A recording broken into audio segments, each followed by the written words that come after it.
If you're planning on getting 3 sheets in the wind this Halloween, treat yourself to the best in booze at Good Spirits. Located at 1202 First Street, Jessup, Georgia. So remember, Every witch and werewolf, ghoul and goblin, fang or claw, lift your spirits with good spirits. Not responsible for magic potions, creature comforts, or liquid courage.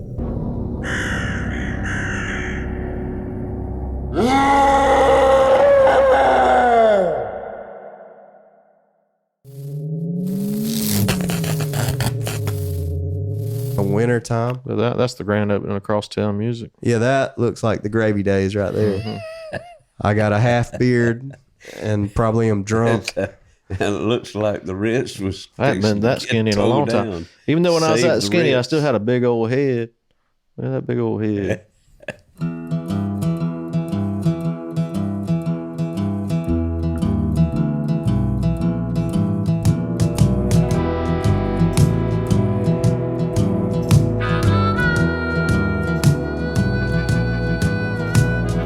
Something in the water taught me how to crawl.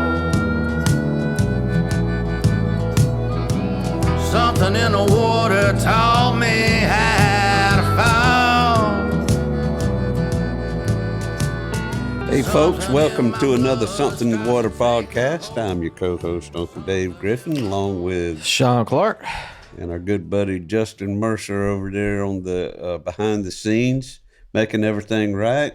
And this time our guest is none other than my nephew, Graham Griffin. Hey, guys. Good to have you. Good to be here. All right, so tell them what your whole name is. David Graham Griffin, named after you and GP. There you go, folks. Now you know that I'm not been lying to you. He was named after his Uncle Dave, and the Graham came from Graham Parsons, a Waycross, Georgia boy. And you've pretty much lived up to your namesakes. I don't know about that. Yeah, you have, because both Graham Parsons and myself, we both like to write a song every now and then. Well, that is something I continue to do. I mean, nobody hears most of them, but yeah, that is something I continue to do and love. So yeah.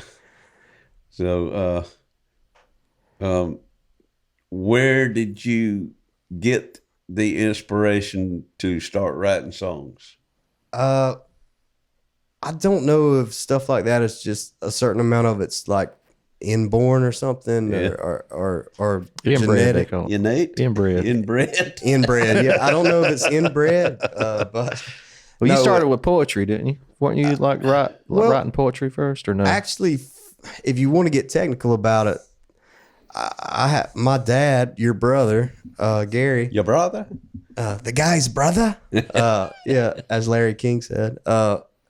No, he has told me stories about me being like 3 years old in the bathtub, and I'd make him go get a pad and a pen, and I would dictate the songs to him, and he would write them out. And so I guess if you want to get technical, it started that early. At an early age. And my daughter, Tori Towns, she's named after Towns Van Zant. She is 5 now, and she's writing songs. And she does the same thing. She makes me get up because she's not reading and writing quite yet.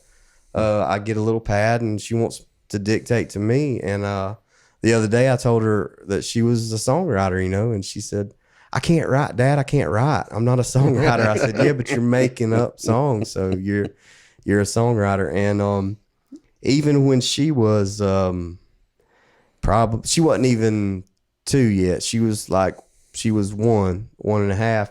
I got her a little Minnie Mouse, like little tiny Minnie Mouse guitar, And she didn't even know what a guitar was at that time. And I kind of showed her, like, this makes music or whatever, and handed it to her. And she picked it up and started doing it. And she said, apple juice, apple juice. She was already writing a song about what she knew, Yeah. So that, I guess, That's most good folk of it, music when you write about what you know. that's right. So apple juice and dirty diapers. But I guess, I don't know where it comes from. I guess that's the best answer. Yeah. Megan, my daughter Megan, was doing it too when she was little. I've still got snippets of some of the first songs that she or committed to at paper, and they are funny. I myself now, I don't know. I know that my parents weren't songwriters or poets. Well, But they were heavily into music. you right. know. Yeah, granddad loved. My daddy, your granddaddy, had a monster of a record collection. And he liked all the good stuff, too. He did. He had that. It was my intro to Hank Williams Sr. and Johnny Cash and all those wonderful 45s. And he had albums, too. He had albums and 45s. We had a killer German stereo console cabinet, a whole system, It was Telefunken was the brand name, and it was a beautiful piece of furniture. And that's where I got my early. I mean, I was hooked by that. I would spend hours in front of that piece of furniture, probably more than television. Yeah, and Would they let y'all play work stuff? it? Yeah. I'm sure. We were probably chastised and told not to, but I think we couldn't keep our hands off of it. It's like, as a child, you figure things out, and it don't matter that it's just like nowadays, little 2 and 3 year olds with cell phones. Oh, yes. They'll be going like this. It's wild. They can already do they as soon as they're born, they're like surrounded by it. It's what you know. Yeah. It's what your environment, which is a good and bad thing, probably. But Grandma was going to say, your mother, she wrote like a book. I don't think it ever got published, but about her experiences as a teacher, and she was a really good writer. So maybe some of the writing stuff was come from her. Because Dad is a great writer. You're a great writer. He is. And we were all editors of the high school paper. I didn't realize you were. You were too? I sort of say that we had the year I graduated, we consolidated, so we kind of had a little paper going, but we never really got it up and going. But that's what I did. That's what y'all had, a proper paper probably back then. You were the editor, Dad, and Connor, right? Connor, I don't think was the editor. Well, he wrote for it. He did. I think he did write for the newspaper. Which we were a half-assed paper, but I mean, everything that year was kind of crazy because they were still building the school when we moved in there. But that is where to segue, that is where I started doing music and meeting the people that I first got in bands with was there. School, high school. Yeah, high school, like senior year of high school. I wish I had. I think it's sitting in my house somewhere, in the form of VHS tape. I don't think it's on a DVD, but you used to bring your classmates over to our house on Dog Hill, back when we lived on Mount Pleasant Road, and get me to play songs for them, number one. But it was somewhere, I think that was more like around your junior and senior years. When I started driving. Yeah, but you never came. But there's an age difference. I didn't know him in high school. Y'all were 4 years apart, weren't you? Mm-hmm. Okay. I'd have moved off to school and came back before I met Graham. Yeah. I got you. I met you when you opened that store over there by the stadium, and I can't remember how we were introduced, but my best friend was your cousin, so Conway Strickland, the late great. But I don't remember Conway being a part of me meeting you. I think it was Jesse Herring. Okay, yeah, that makes sense. I think it was, back then we were like all trying to write whatever we were trying to write, and for whatever reason they thought I was bluesy, and they said, you need to get with Graham because he writes blues. Yeah. And I don't think either one of us wrote blues, but we just our kind of way bluesy. That's what I always used to say. Our kind of way bluesy. Yeah. Which we got. We did have blues roots, but I mean, I think they were just what they were doing at the time was more metal, or we were bluesy compared to them. Yeah. We were more rootsy, I guess. We just didn't know what to call what back then. We had good. What is interesting to me about Gravy and stuff like that is, I don't know where it came from, but we had good influences from the get-go, like before we even realized it. Because I mean, of course we liked all the stuff that was current and popular, Nirvana, Pearl Jam, Beck. I loved Beck, but since I was a kid, I've always gone back further than that, and it's not that I was ever prodded or encouraged to. It's just, well, like Granddaddy had Hank Williams Sr. records laying around, and y'all had the Beatles records laying around. But I listened to Buddy Holly and the Crickets. When I was a little kid, I thought they were current. I didn't realize they were from the 50s, Jerry Lee Lewis was my favorite when I was a kid. So we had all that, and you probably are the same way. So we had that in our DNA really when we formed a band together. So yeah, I think we all had our own different influences, and we all turned each other on to different things. And I think that band, we really had a lot of originality compared to anybody else's. Yeah, what was the first band name? The Woodgrains. Wait, the first name of Gravy or what? Really? The Woodgrains? Yeah, that's where the Woodgrains got their name from. Really? Yeah. We were the Woodgrains for like 2 weeks or something like that. Oh, my gosh. I don't even think we played a gig like that. No. We had Jesse Lee come up with that name, Woodgrains. Yeah. And I think it was going to be me, you, and Jesse Lee, and I don't think we ever did anything. Yeah. What did he play? He played harmonica. He had That's right. Didn't he play the organ? He bought an organ. And he put it in my house. Yeah, that qualifies. That qualified him as an organist. I don't know. He might have known. What he was doing. I don't really remember jamming with him even that. But I think that was mostly based around you and him rapping and stuff. I think. Yeah, rapping Christmas presents, and then we started singing carols, and then it's like, hey, we harmonizing. No, I guess I did like rap back then, but that was definitely something that. I mean, I still like hip hop a little bit, like the old stuff, but. That was something that was an element, but it wasn't a big element, I don't think, in our music. But pre-Gravy, before Will came into the picture, Will Thrift, it was me, you, and Jesse, and Jody Parrott, and maybe Zach Cardwell. Yeah, Zach Cardwell too. Yeah, and, he was there for a minute. And I think we played a few shows like that, and we bounced around names from the Severalist. Terrible. We had some bad Severalist. I think that was Jody's. Yeah, that was. And Plastic Man. I remember that was your idea for the Plastic Man. Yeah, I think we did. We're Plastic Man. Yeah, we had a lot of. When you're smoking that much pot.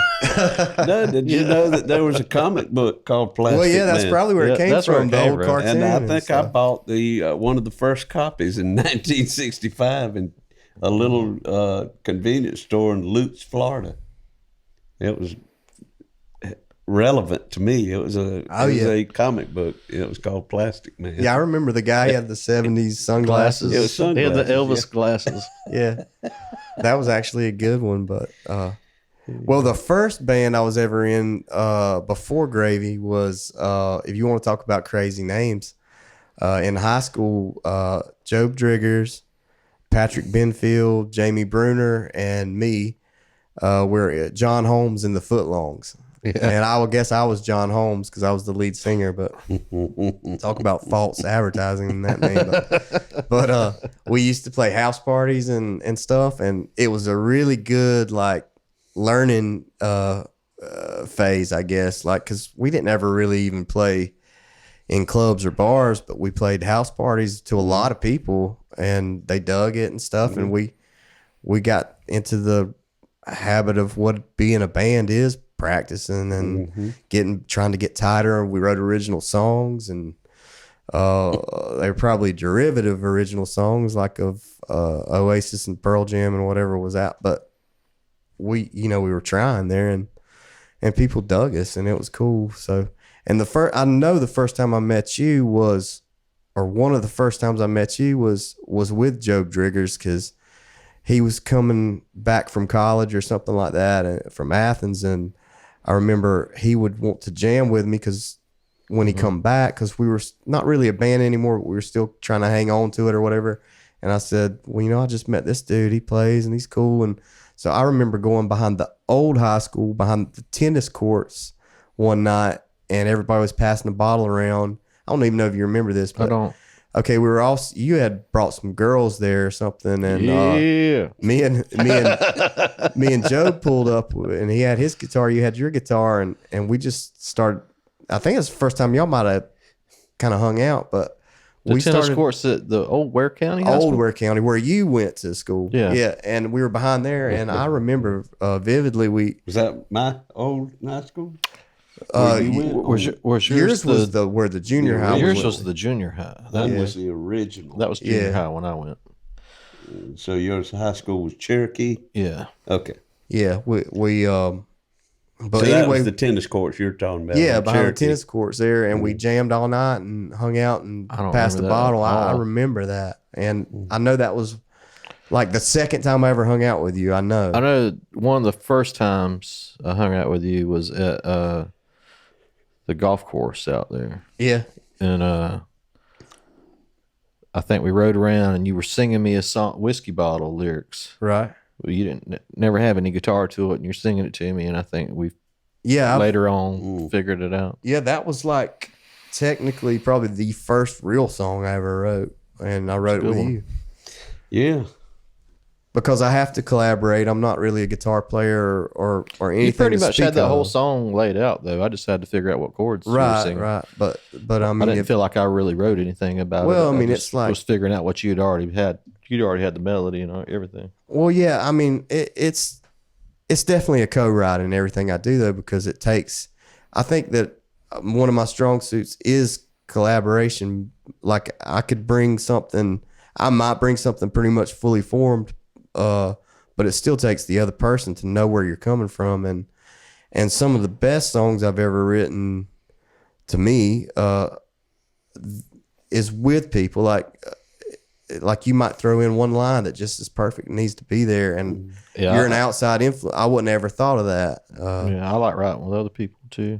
And sometimes when it's projects like even with the Newfanglers, like where I looked at that totally as a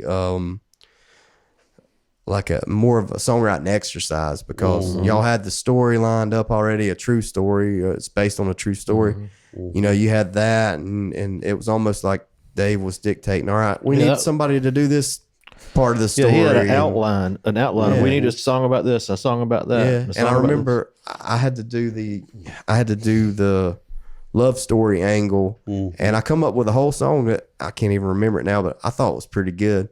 It wasn't the one that ended up. No, I brought it to you, and you're like, I don't. Man, I wish I still. But you know what though? That I went back to the drawing board and I come up with something that y'all liked, and it was probably a better song for it too. Yeah. Yellow Moon. Yeah, Yellow Moon. Moon. That was a kind of a weird one, but hopefully it fit with that's one of my favorite ones on there. It is mine too. It's It contains the seed of one chord in there that to me is the best note on the album. Is when it changes from E to A, and Paul hits that little chime on the lap steel. Yeah. I swear to God, it's just that during the solo, during the solo, it's right there. That just gets me every time. Something about that project was kind of magic. It was. It It was poured very, out. It happened very fast. It felt like. Well, sort of fast and slow though, because it took us. It took forever to get it finished. Yeah. But We started in October. But the initial groundbreaking was like all the songs are written and laid down. And then it's like 4 years later they're mixed. Yeah, the actual creative part did happen fast. Yeah. But that was such a cool time because we had come out of Gravy. We'd been a couple years out of Gravy, but I feel like we were at our sort of like a peak creatively because we were still using that muscle all the time, which you never quit. But I mean, I've been retired for a good decade or more, really, probably more, like 15 years. But retired from songwriting, from all of it, from performing, from song, which I still write songs when they, like Book of White called them sky songs because you just reach up into the sky and grab it, or they reach down and grab you. But so I still write songs like that where I can't help it. Like if something comes to me fully formed, I'll write it down, you know. But Look at that. oh man, I don't even know where that's at. That's my dad taking the pictures though with the big bald spot. Where are we at right there? We did a bike. That was one of the bike That's rallies. a house back there. Yeah, but it was one of the bike rallies we did. It's like the first bike rally we did, but I can't remember where it was.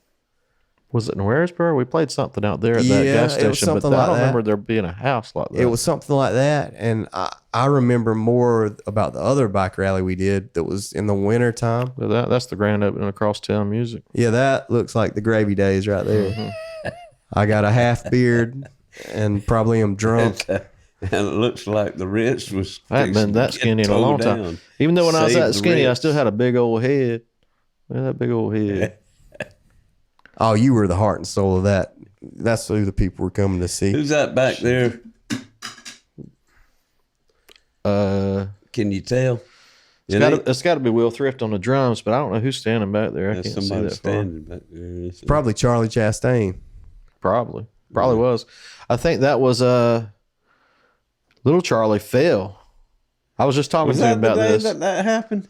What happened? I think this was when, maybe not, Yeah. but it was on a stage like this downtown. I'm pretty sure it was this show. It's like a flatbed. That Charlie Jr. I can't remember. He was just telling me about this. I saw him up in Athens. He fell and hurt his leg or something, hurt his arm or something. Hurt his head. Yeah. That was in What my a old house there. Hey, by the way, was he our first bass player? Or No, Jesse was with the Severalists or Plastic Man or whatever you want to call us. And then Jesse went away for a while out of our little loop. And then Jonathan Gibson right there. Yeah, because I work at FedEx now. And That's Jonathan? Yep. I was thinking that was Ken. It looks like him. he works there, and I told him about this podcast, so he's going to be listening to it. I but, run into him all the time, like here and there. What's weird about that? What's weird about him? Which I know we're jumping all around or whatever, but he was our bass player for whatever for a while. For Gravy. And when We laid down the album with him. right, but he also played some live shows with us. But you know, there was one show in Athens where I actually wasn't a part of this. My memory's hazy, but I wasn't a part of this fight. Like, Gravy fought a lot, but I don't know compared to other bands. Yeah. But we fought a lot. We butted heads and actually fought. But okay, we were in Athens at a club, and I vividly remember Tasty World was the only time we played in Athens. but we played it a few times. Tasty World, and there was another club in Athens we played where they would give young bands a chance. I can't remember the name of the place, but man, we played two places up there. But I remember vividly standing off stage and because I'd come and go. Like sometimes Gravy was a rock band that jammed versus a jam band that rocked. I mean, we were a rock band, but we got into some crazy jams. Y'all got in some long jams. Yeah. So I'd go have a drink, talk to a few ladies, whatever. Because you were the lead singer. Yeah, but I mean, I didn't have to be there for all of it. He was Jim Morrison. The jam. You just walk. I might be AWOL in the middle of it because this is going 25 more minutes. You know, I can go get a drink. But I remember I was off stage and looking at the stage, and something happened, and Will and Jonathan got into it. Really? And there was almost a fit. It was coming to blows moment. Really? On stage, and everything just went to shit. And you were probably pissed that happened in front of people, so you jumped into it. And I hung back because I felt like it was already bad enough. This at all, and I can't imagine them two getting into it. But I never. The thing is, like me and Jesse, or you and me, or Jonathan has got to remember this. But Jonathan and Will, those were the two peacemakers. Jonathan's got to remember this. But what's so crazy is, we'd like to invite Jonathan and Will, if they're watching this, to email us. they might have a better recollection. Come on here and tell your own damn story. Come on here and tell your own side of it. But the craziest part about it was, I never saw Jonathan Gibson again until like 2 weeks ago. I saw him at FedEx. Since that night? Yeah. Like he quit the band after that, and he didn't play with us anymore. And I hadn't seen him in 20 years, and I saw him at FedEx. I was like, "What's up, dude?" And I told him about the podcast, and he said he'd watch it. So maybe he can fill the blanks in, but that's how he went out. And then it was because him and Will got into he was probably ready to go anyway. I don't know all the ins and outs, but he was probably ready to go. We were probably a bit much for somebody that wasn't. Yeah, we were out there. We were out there. Okay, we were out there, and we all had the same kind of. Well, I mean, Will was different too, but Will was just a sky pilot, so he was out there anyway. Yeah. But me and you were on a musical journey. Is this happening right now in the podcast? What is this the song that you wrote? This is one me and him did. This is a song that we co-wrote? Yeah. Why don't you play a Gravy song about right now? That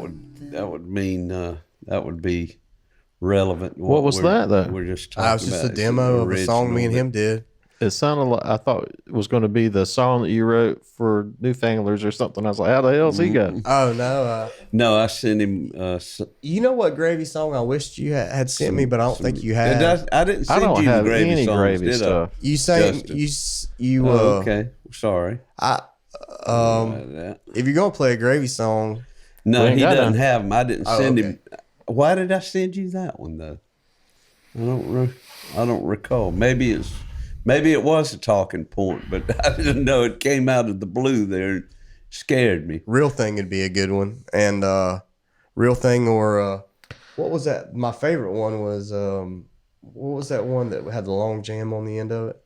All of them had a long jam. But is it She's My Trigger? Is that the name of it? I don't remember that one having a long jam. You know, it sounded kind of like Lovin' Spoonful, but it had a dun dun dun dun dun dun dun dun dun. Oh, you're talking about that.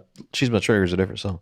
You're talking about Transcendental Continental. Yeah, that one. But it had "She's My Trigger" in the lyrics. I think I called back the other song. What year did y'all come out with that? It was right towards the end. I was like, the peak of Gravy was like 98 to 2000. Yeah. So when I had the first Graham Parsons guitar pull in the backyard, y'all opened the show. What year was that? That was when we'd probably would that have been Gravy? We'd been together less than a year, but we were starting to write original songs. I remember we never did again, like "Fire in the Devil's Bed" and that kind of stuff, And I remember you were over on that side of the house in front of the laundry room. Was where you were playing on the patio, facing the backyard. So let's pull up that memory. Yeah. And go. Is that one on there? No, that is, isn't it?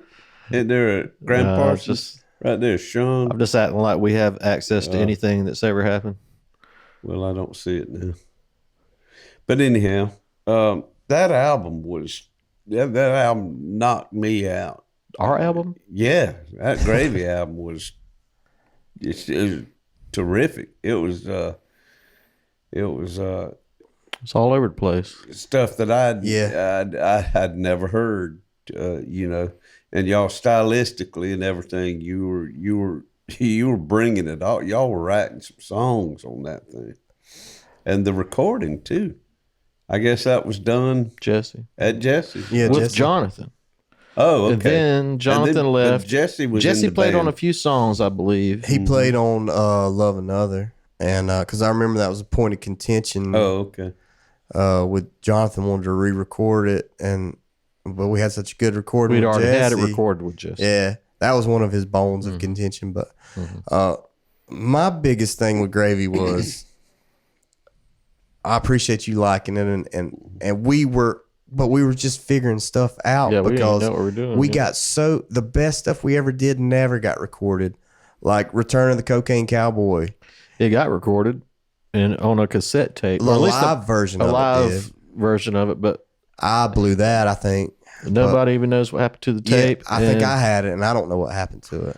And then none of us could remember how to play the song. It was like the greatest song The ever greatest written. lost song ever. It was like Led It Zeppelin went meets. through so many changes and Yeah. different vibes during the song, like a country song, and then it goes into some other thing. But we were doing that right at the end, like of Gravy. Right before we ended, we had Jamie Moore with us, and you and Jamie Moore are like adding just so much layers to stuff, adding him because he's a great guitar player too. Oh, yeah. We were just really coming into our own. Like I was, because a lot of the stuff I cringe at my part of in Gravy, like My part y'all too. had some great, y'all laid down some great cringe stuff, and at then my I had stuff, some yeah. cheesy, but I was just figuring it out. But by the end of it, we had been a band 3 or 4 years, playing, being dedicated to it, practicing a lot, playing a lot.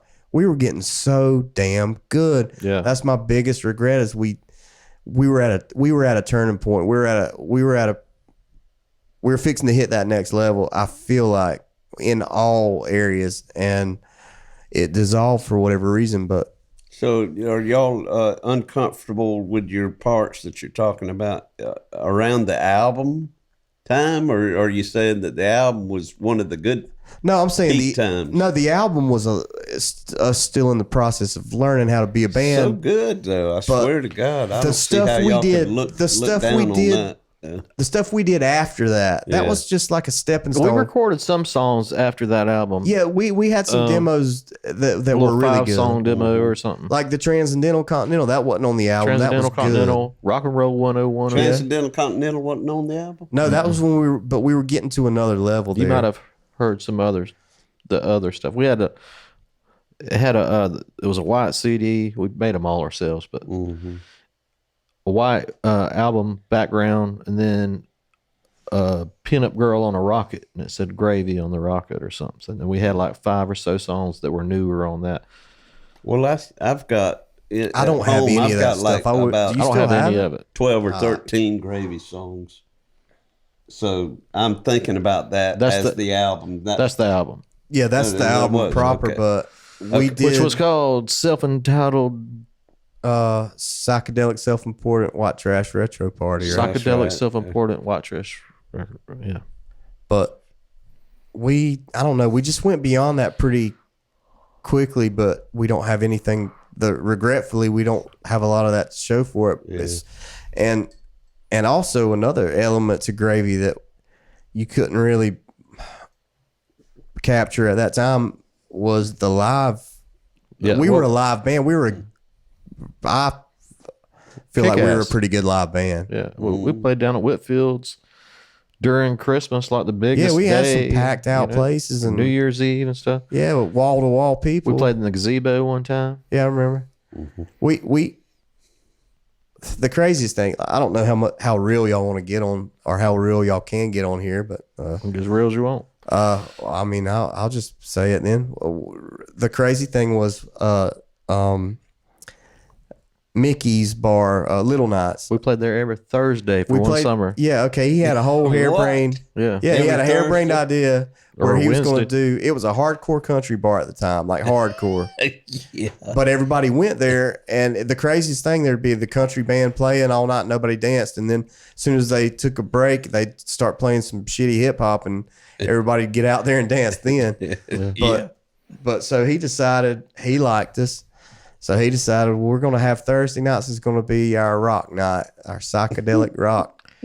I had the what I remember about that is I had the toy laser gun that I would stick to the guitar pickups and it would come through my amp. Choo, choo, choo, wow, wow, wow, wee, wee, Yeah, wee, we wee. went out there, dude. And I was doing all that and then took a break, and they didn't know I was standing there, but I was at the upstairs bar. They didn't know I was up there, and the bartender was like, if he puts that damn gun to that guitar one more damn time, Oh, the bartenders, the Yeah. old hard. I'm gonna go down there and They cut it. hated us. They They hated us. hated what the hell we were doing. Yeah, which screw them. I Yeah, mean, whatever. all they got to do is serve the drink.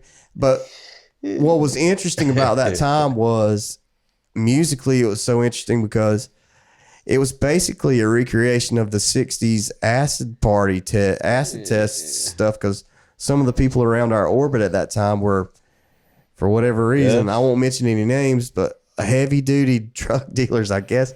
But they had a lot of acid, they had a lot of mushrooms, and everybody was taking them, including, I know me and you were taking them in the band.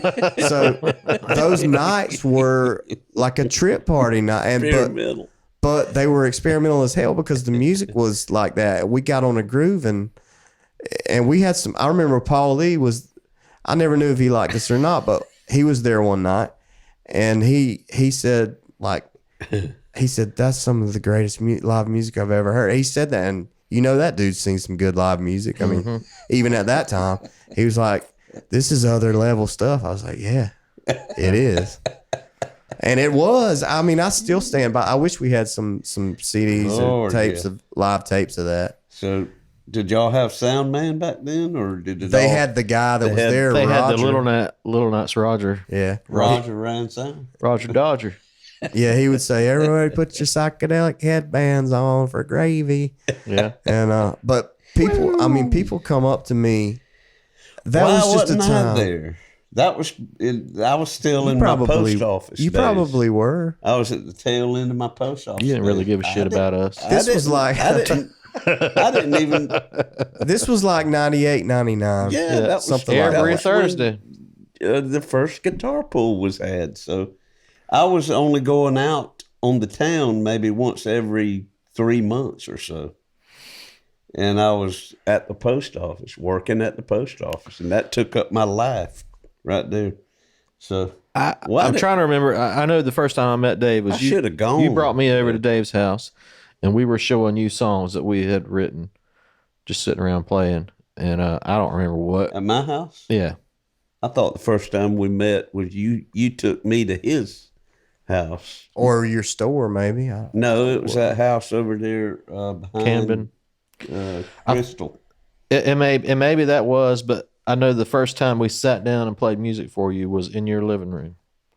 That sounds right, because I don't think we Well, played music for you that and Lynn, night. and like we'd play a song, we'd play a song, we'd play a song. Because we were just starting then. Like, I don't know. You'd been around longer than me. You were at Sierra something in high school playing. I used to go to those shows, but I didn't know you. But you had been playing it. You were on a track. You done went to music school, art school, and stuff. You were kind of like initially. We were kind of discovering it together. But you were the leader. You were the kind of guiding us in the music or whatever. You had the most experience of anybody. Who of y'all first started pulling in the Graham Parsons connection? I mean, I grew I up. didn't even with know it. who Graham Parsons was until You Graham knew, told me. You, of course, knew. I just, I grew never up even. with I it. grew up in Waycross, didn't know who he was. But you were into it though. I mean, But But wasn't you Chris were Ryder like here- involved in some of that too? he was on the he scene. came along later. Well, this was later. He was on the Okay. scene early Yeah, though. yeah. But He was. when you were turning me on to it, about the time I got, it took me a few listens, I think, and then I was like, I like this song, but I'm not sure about this. I like this one, but it was a total shift in anything I'd ever heard. Mm-hmm. And so I was like, it took me a while. I remember the night that I got it, but that was like on some mushrooms. But There you go. We were fuck the Grateful Dead. So anyway, Chris came along about that time that I'd gotten into it from you getting me into it. And you, I think I'd already been hanging out with you at this point too. And then Chris did the same thing. I like this song, but I don't like this. The rest of it, I like this one song and the rest of it's shit. And then So you think that he finally got when, however it was that you and I met through Graham, was that pre 1998? Oh yeah. Or was it I mean, it was close. I think it was 90. I think it was Right. 98. about I know the same that, time? I know that I know it would have been 1996 when we first met and started playing together. So maybe it was 96. So or 97. around that time, not far after that, Okay. I'm I sure lived in I that took him to house your that you're talking about, 97, 98. Okay. Yeah, because I knew you a while before you had the house. So, yeah. and that house became a den of sin. It did, man. That's where we practiced at. That's where we partied at. I don't know how. I mean, every night. I mean, there's so many nights that you can't even put all the stories together, but like, or remember it all. But Right. like, that house, every night was a party, and no cops ever came, and it was on Yeah, we were right a there. main drag It was Yeah, on we were on the corner. main track. You remember you had that circular window that opened Yeah. up like a porthole. yeah, like but it was like a television show or something. You just pop like a little Muppet pop his head out the window or Hey. something. That's Sesame like Street. Laugh in. Yeah, exactly like that. Yeah. Yeah. But I remember there's so many crazy characters that would just hang out. Just I know we were in Waycross, but it was kind of like we were living that Hey, ash barriers. like we were living the artist life. Bohemian. We were really living the artist life. I mean, it was I had my house, and sometimes I'd be like, "Hey, I'm Sean." Like, I don't know who you are. But but that was the good times, man. That was the you sort of wish you knew that you were in the good times when you're in the good times, so you can fully enjoy them. Because I took a lot of that for granted, like the bonding we did, the music we made. It this was is just pretty going to awesome. be forever. This is how it is. And I wish somebody was recording all of it and kept the tapes. Yeah. That's my biggest regret in music. So many songs that I've went into the studio and recorded. We did record a lot are of those gone, practices somehow or another. Probably, I remember I had a tape deck from a Magnavox tape recorder that I bought from Radio Shack that was $80 damn, but it had a left and right 1/4-inch jacks on the back. Right. And we'd hook up 2 microphones and just put them in the room. Yeah, and- we and recorded our record practices and jams and stuff for later. on cassette. Magnavox was a good brand too. I think that was one of my first stereo. I would was love Magnavox. even after all that. Whenever Cypress Creek was first happening, I know Larry's got to have some of those old Yeah, sets. he's right? got he's got a lot of recordings. I would He- love to and get he's- my hands on. he's Got Some of got that. them archived. Did we play there? That's Gravy.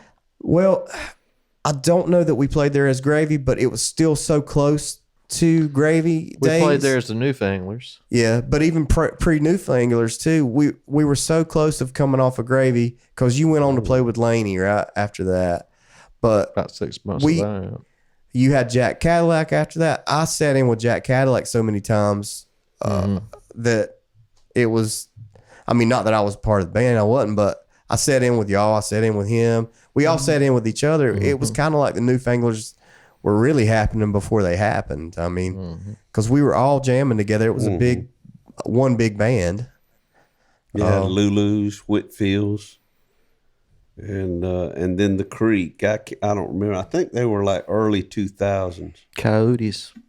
Coyotes, yeah, or Bahamas. Was that where Bahamas and Coyotes. Cypress Creek is now or something? No, they were behind. It's where It's across the street from Christopher's. used to be I don't know if you Christopher's. remember Oh, yeah, I do. Christopher's, right across from the That was the Kentucky place. Fried Chicken. That was the place where the Indians owned it or somebody, and Yeah. me and you had to go in there and get our money and meet with them. Yeah, it was remember like, that? yeah, they were not going to pay us or something. Yeah, we had to meet like a mafia meeting with all the Yeah. owners, and it was me and you, right? Yeah. And okay, we packed that place. We packed it out and they weren't going to pay us. Yeah, we made those dudes so much money. And they tried to turn around and say, oh, we didn't have that deal or whatever. We didn't have that. It was like first times on for free or whatever. And me and you had to go in there and get our money. Yeah.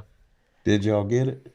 I don't remember that part, but I remember we went in there. I remember it was a tense situation, and for whatever reason, nobody else wanted to go. Like we probably drew straws to see who, and me and you had to go do it. Did y'all speak the same language? There were interpreters involved. I honestly remember that part. There were interpreters. It was like somebody, like they were telling. They were trying to get man. something for nothing. It was really a mafia movie because I remember It's like Indian mafia. Yeah. Table of them sitting there, and they were just pricks, man, because they could have paid us. They made a lot of money. Oh I know. man, they made thousands that night. Yeah, and we weren't even asking. We probably weren't even asking for $100 a man. Give us our $200, Yeah. motherfucker. Yeah.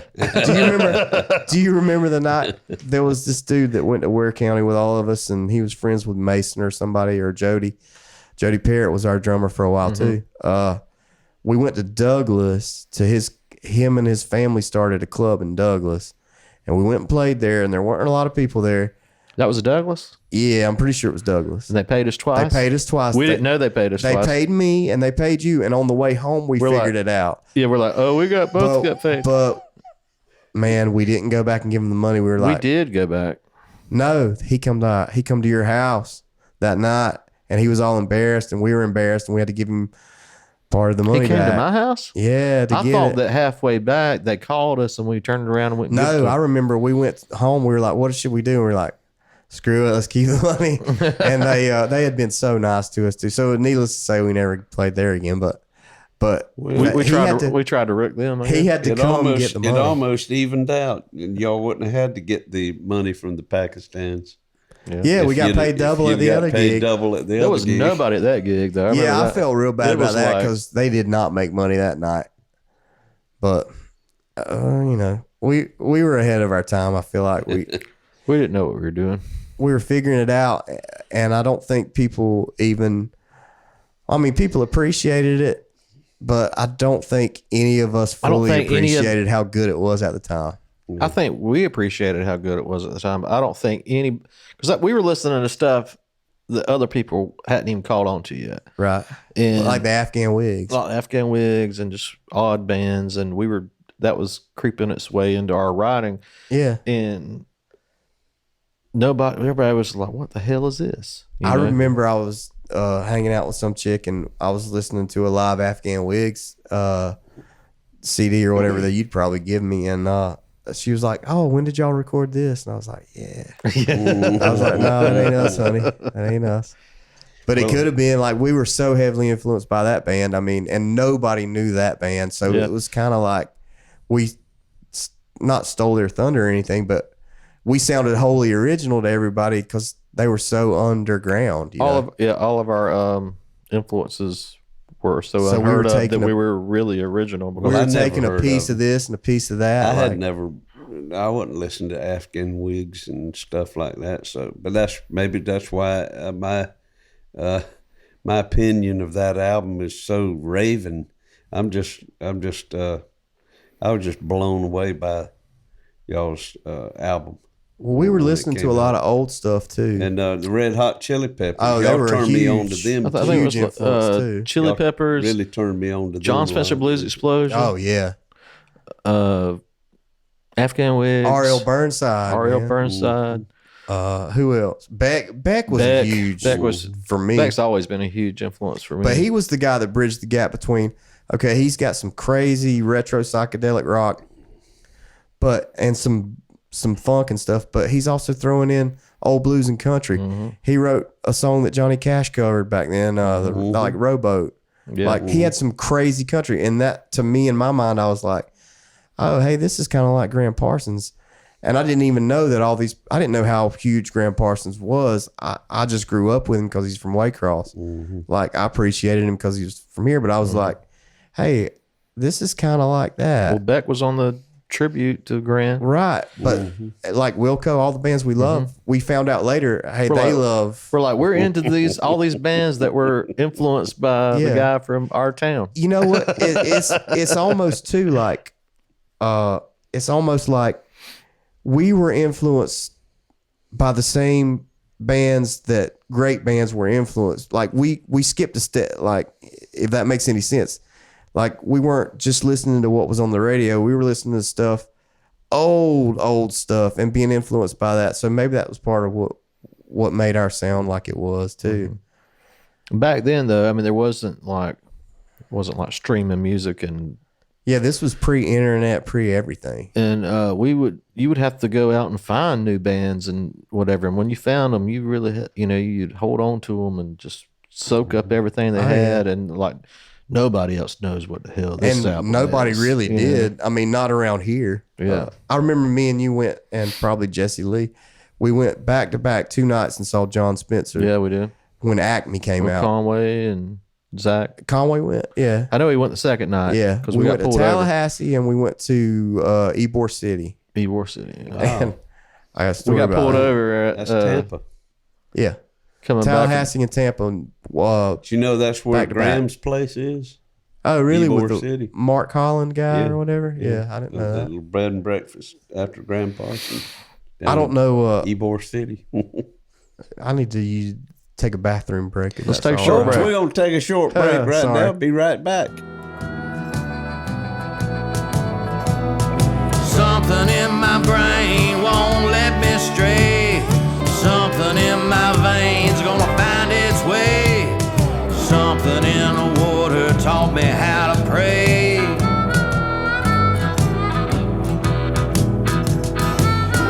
When that cold black water finds its way into your veins, you'll never be the same. Welcome back, folks. Something in the Water podcast. Our guest this week is my nephew, David Graham Griffin. We call him Graham. We call him Pork Chop. No, we call him Graham. So you got us a story to tell, huh? You said that you had a story to tell, eh? The Ybor City story. Or Hazelhurst. You said Well, you both, had a story. both of Yeah, those, yeah. but we were thinking about ending on the Ybor City, but I was ruminating about that and whittling. When I ruminate, I whittle. But I was thinking maybe that should be a deep end story if we're going to do the deep end. Yeah. I heard about this deep end y'all had. I wanted to check it out. So it's one of them stories. Okay. Yeah. All right, folks. So, in other words, we do have a Patreon account known as The Deep End, and it's for Something Water podcasts that go off the deep end. And they are rather risque and can carry certain sentences with them. Sentences and words. Yeah, as in lawsuits, prison terms. No, we do get kind of down and dirty with our deep end, and I appreciate you letting us know that. Yeah, in advance. I wanted my mama to see one of these, but maybe not both of them. Well, but $5 a month is all it takes, and you can catch those. It's the behind the scenes. It's the Graham extra, Griffin stories. the extra bonus footage. And I'm sure they're good, but you can catch that at the deep end. So right now we're going to do some of your original songs. Oh yeah, I thought I'd do one that me and you wrote together. Louise. And by the way, I didn't write any of these words. You just said this is how I want it to go, and we did. Well, we collaborated on it. Bernie Taupin, Elton John moment.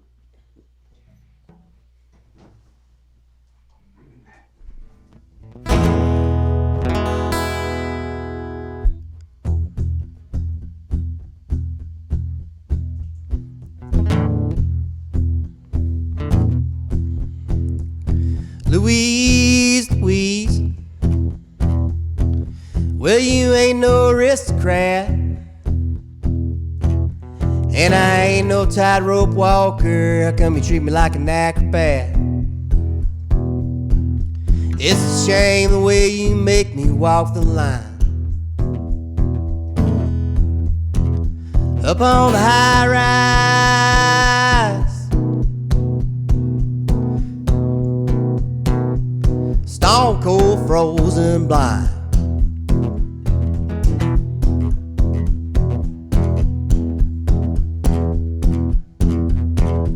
Oh, Louise, Louise, is it dark up in your room? Is that why you're still sleeping past 3 in the afternoon? Won't you come outside and dry my sorry eye? Up on the high rise,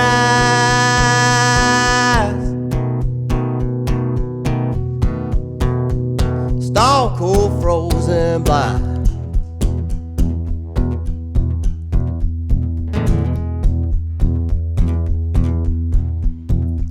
Oh, Louise, Louise,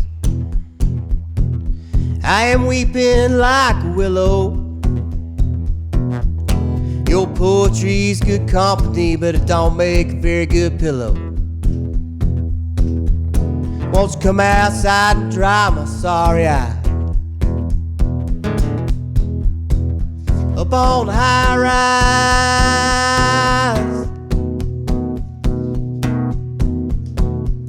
stone cold frozen blind.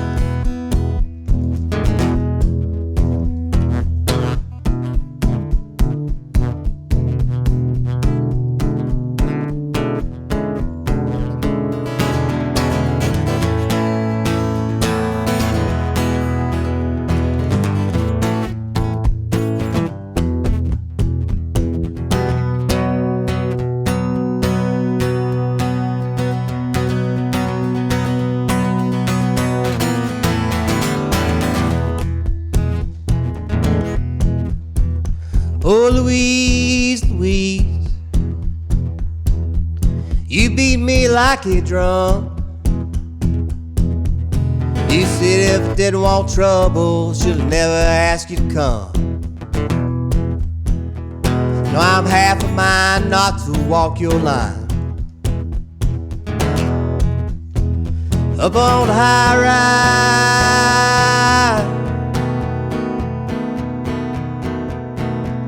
stone cold frozen blind.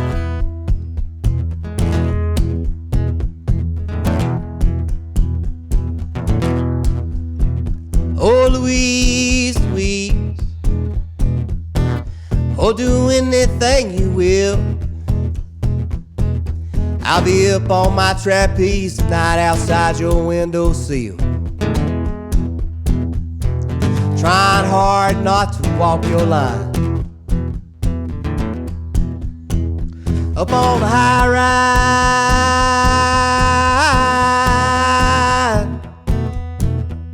stone cold frozen blind.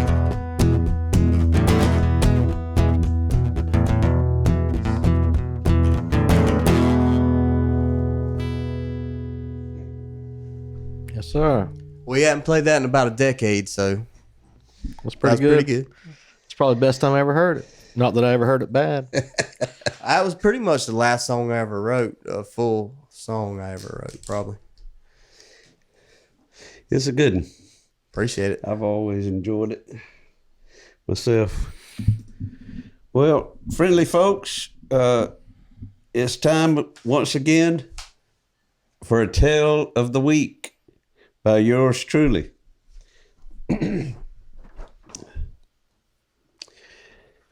And it says, the reason I'm called Uncle Dave is because of this guy right here. He was my first offspring. What is it?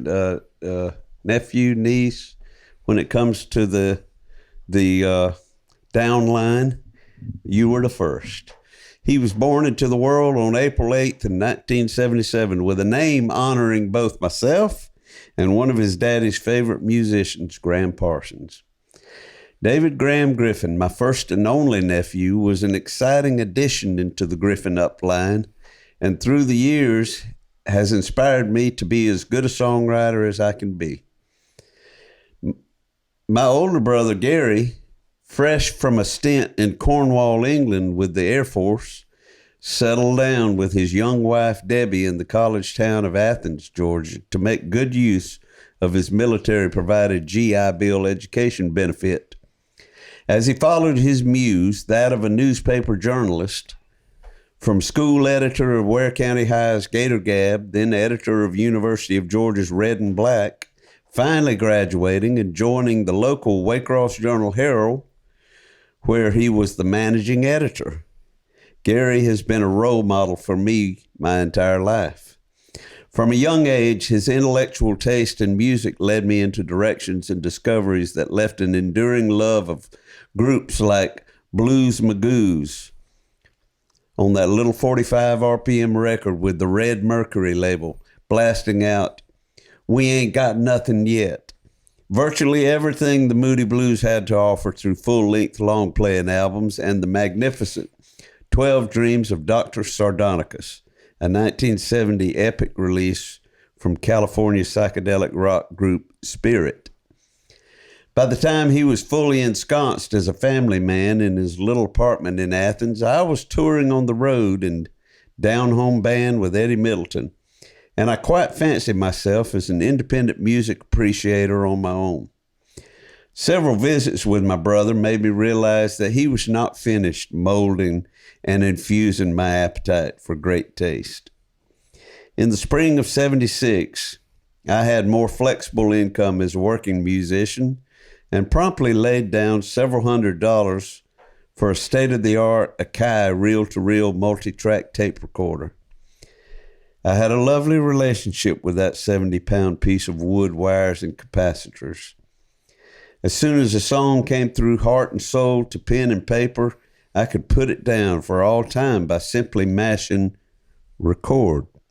I carried that machine with me everywhere I went, to every road motel in every town we played in, laying down my innermost thoughts on love, loss, and enlightenment in song. But before I left Athens that weekend, Brother Gary handed me a cassette tape that he had recorded off UGA's college radio station. It was the first time I had ever heard of Barefoot Jerry, a southern country rock band out of Nashville, Tennessee. The recording was their fourth release, You Can't Get Off With Your Shoes On.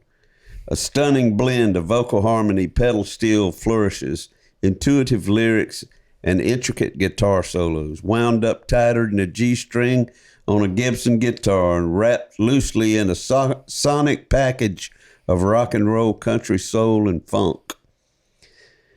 A year later, my nephew Graham was born. That'd be you.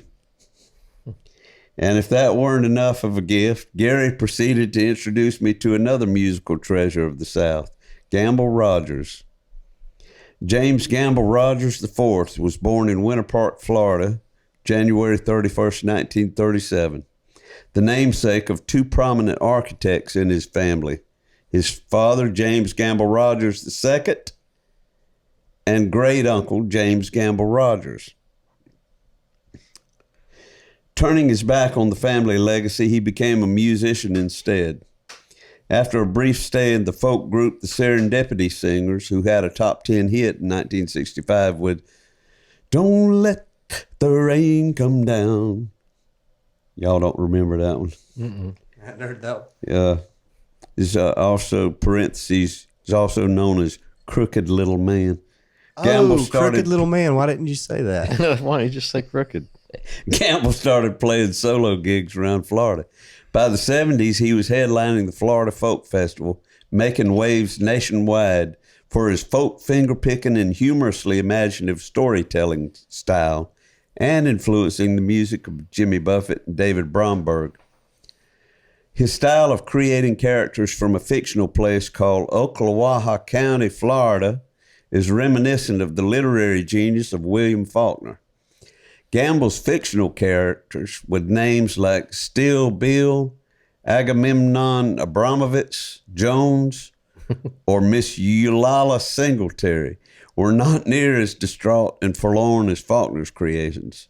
Instead, they were often placed in fabulous predicaments that the titles of Rogers' songs bore out, like Bovine Midwifery, Airstream Trailer Orgy, or The Honey Dipper, a hilarious tale of some poor soul sitting in a portalette when the pickup crane came along and gave him the ride of his life. I'm certain he twittered several times during that scatological loop-de-loop and probably didn't go for a month after. A very humble and self-sacrificing man, Gamble Rogers died on October 10th, 1991, attempting to save the life of a man who was drowning in the rough surf off Flagler Beach. Compromised since childhood by spinal arthritis, he was not a good swimmer, but Gamble chose to head into the ocean nonetheless. In honor of his heroism, the Florida legislature renamed that stretch of beach Gamble Rogers Memorial State Recreation Area. Gamble Rogers Middle School in St. Augustine is named after the self-described modern troubadour. The annual Gamble Rogers Music Festival is held in his honor each May in St. Augustine, and in 1998, he was inducted into the Florida Artists Hall of Fame. Gamble Rogers was quite a man, humble as the day was long, a talented and gifted writer of words, and an appreciator of life and music. Kind of sounds like my brother, your daddy, if you ask me. Hey, well, that was the end. That was good. But we're going to take this. We're going to take this conversation over into the deep end, and if you'd like to see the rest of this conversation, you can subscribe to our Patreon, which is Something in the Water Podcast Deep End, right? Is that right? And we have Justin has chimed in and said that is correct. So check it out. He's good like that. Well, folks, we thank you for tuning in this time. Graham, we appreciate you being on. Oh, this was awesome, man. And it's what's that old saying? You ain't got to go, but you can't stay here. That's what we used to leave a club back in the 70s when we'd be through playing. We'd tell the folks, you ain't got to go, but you can't stay here. Can't stay here. It's kind of like that right now, folks. You ain't got to go, but you can't stay here on Something in the Water. Just come on over to the deep end to catch the rest of this unique conversation. Meantime, we'll see y'all next time. When the cold black water finds its way across through your veins,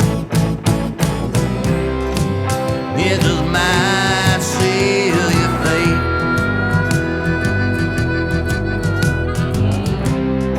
It just might seal your fate.